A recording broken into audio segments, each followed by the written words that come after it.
The battery section in the Settings app has been enhanced in iOS 12, and now will show much more details as to when your battery is being drained and by what apps.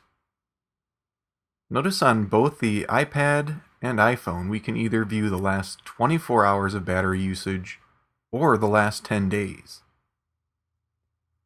Both of these devices haven't been used a lot in the last 24 hours. The only result comes in the last hour or so, where I can see the battery level for each device has decreased. Below that, I can see that the Voice Memos app is the cause of pretty much all the battery drain on both devices, because over the past hour, I was recording the Voice Memos lesson that you probably just watched.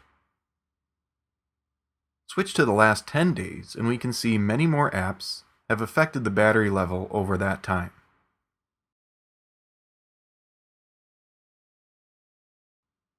Tap Show Activity to view the amount of time each of those apps has been used over this time period. This is the same data that's being used by the Screen Time feature, which we covered earlier.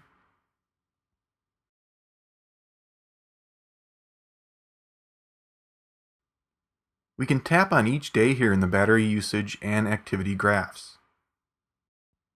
So if I want to know what was draining the iPad's battery on Wednesday, I can tap on the Wednesday bar, which is going to gray out the rest of the graph, and see below that the Photos app was used most and used the most battery on that day.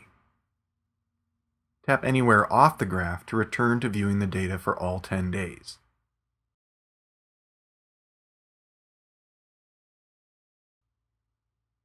So this is another handy way to review what's draining your battery and how long you're using certain apps.